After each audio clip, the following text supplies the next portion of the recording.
जय श्री केदार दोस्तों। केदारनाथ धाम से जुड़ी हुई मई महीने में अगर आप यात्रा करते हैं, आप अगर जून के महीने में यात्रा करते हैं तो यह वीडियो आप लोगों के लिए है दोस्तों कि इन दोनों महीनों में यात्रा किस प्रकार चलती है।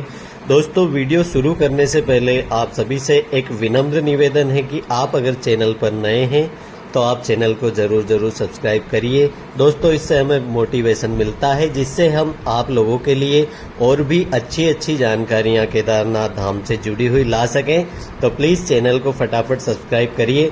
दोस्तों, बात करते हैं कि मई के महीने में यात्रा किस प्रकार रहती है और केदारनाथ धाम में किस प्रकार रस होता है। दोस्तों, जब यात्रा शुरू होती है, इस बार 2024 की जो यात्रा है वह 10 मई से शुरू होने वाली है। तो आप लोग अगर मई के महीने में यात्रा करना चाहते हैं तो मई का महीना दोस्तों बहुत ही ज़्यादा रस वाला होता है। मई के महीने में और जून के महीने में केदारनाथ धाम में करीब 15 से 20 हज़ार के करीब यात्री प्रतिदिन केदारनाथ धाम में दर्शन करते हैं। तो इन दिनों में दोस्तों अगर आप यात्रा करते हैं तो आपको काफ़ी अपने साथ में दोस्तों जो केदारनाथ धाम की यात्रा पर अगर आप लोग आते हैं तो आपको काफ़ी भीड़ के साथ में यात्रा करनी होगी। मगर दोस्तों, इस वर्ष जो मई का महीना है उस महीने में यात्रियों की संख्या थोड़ी कम होने की संभावना है, क्योंकि दोस्तों इस वर्ष अभी इलेक्शन होंगे जिसके कारण बहुत ही कम यात्री केदारनाथ धाम में आने की संभावनाएं जताई जा रही है। मगर दोस्तों, मेरे हिसाब से तो 10,000 से अधिक ही यात्री केदारनाथ धाम में रहने वाले हैं। तो आप अगर मई के महीने में यात्रा करते हैं तो मई का जो महीना है उस पूरे महीने में आपको 10,000 से अधिक ही यात्री केदारनाथ धाम में मिलेंगे, जो कि दोस्तों एक आप कह सकते हैं कि आप इन दिनों में अगर यात्रा करते हैं तो आपके लिए अच्छा ही है। मई के महीने में दोस्तों वैसे तो प्रतिवर्ष 20,000 से भी अधिक यात्री हो जाते हैं कुछ दिनों में, बाकी 18-15 हज़ार यात्री प्रतिदिन केदारनाथ धाम में दर्शन करते हैं। तो अगर आप मई के महीने में केदारनाथ धाम में आते हैं तो आपको यहाँ पर जो खाने पीने की फैसिलिटी है उसमें आपको कुछ खासा प्रभाव नहीं पड़ने वाला। मगर दोस्तों, जब भीड़ अधिक होती है तो यहाँ पे होटल और जो टेंट है उनके दाम बढ़ जाते हैं।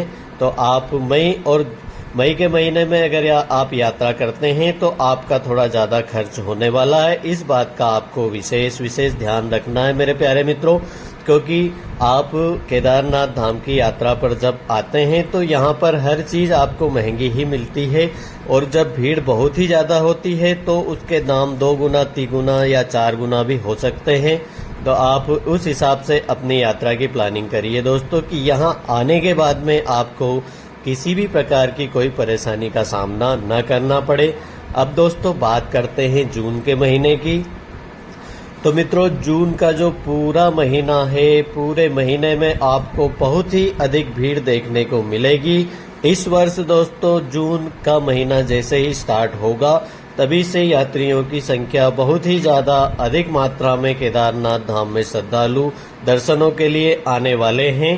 तो आप अगर हो सके तो जून के महीने को अवॉइड कीजिए, क्योंकि इस महीने में इस वर्ष बहुत ही ज़्यादा भीड़ देखने को मिलेगी। और दोस्तों, केदारनाथ धाम में जो ताज़ा मौसम यात्रा जब तक चलती है उसका माहौल कैसा रहेगा उसकी संपूर्ण जानकारी दोस्तों डेली की अपडेट हम आपको लगातार देते रहेंगे। जैसे ही बाबा केदार के कपाट खुलते हैं तभी से जब तक यात्रा चलेगी तब तक की डेली की वीडियो दोस्तों हम आपको देते रहेंगे, जिससे आपको अगर आप केदारनाथ धाम में आते हैं तो आपको पहले से ही उन चीज़ों की जानकारी हो जाएगी कि अभी केदारनाथ धाम में मौसम कैसा है, केदारनाथ धाम में भीड़ कैसी है, होटल वगैरह के दाम क्या हैं। सारी चीज़ें आपको दोस्तों लगातार बताते रहेंगे। उसके बाद में दोस्तों जुलाई और अगस्त के महीने में मानसून होता है तो उन दिनों में भीड़ कम हो जाती है। तो आप लोग अगर उन दिनों में यात्रा करते हैं तो उन दिनों में दोस्तों बारिश का खतरा होता है और लगातार दोस्तों इन पहाड़ों में ऐसा ही मौसम रहता है जिसके कारण कई जगहों पर पहाड़ियां टूटने का भय होता है। इस कारण दोस्तों जो मानसून सीजन है उसमें बहुत ही कम यात्री केदारनाथ धाम में आते हैं। और दोस्तों, अगर आप लोग केदारनाथ धाम की यात्रा करें अगर आप बुजुर्गों को लेकर यात्रा करते हैं तो आप मई महीने में कर लीजिए। जून के महीने में भीड़ बहुत ही ज़्यादा होने के कारण बुजुर्गों को बहुत ही ज़्यादा दिक्कतों का सामना करना पड़ सकता है। अगर आप यंग है, चलने में अच्छे खासे हैं, तो आप कभी भी केदारनाथ धाम में आकर दर्शन कर सकते हैं। भीड़ थोड़ी ज़्यादा होगी, उस समय पर आपको कई घंटों तक लाइन में लगा रहना पड़ेगा। भीड़ अगर कम होती है तो आपको सिर्फ 5 से 10 मिनट में ही केदारनाथ धाम में जाकर गर्भगृह में दर्शन हो जाते हैं। दोस्तों, और केदारनाथ धाम से जुड़ी हुई अगर आपको कोई जानकारी चाहिए तो आप हमें ज़रूर कमेंट करिए। हम आपकी कमेंट के ऊपर ही अगली वीडियो बनाने वाले हैं। तो दोस्तों, मिलते हैं एक नई वीडियो में एक नई जानकारी के साथ में। जब तक के लिए हर हर महादेव, जय श्री केदार।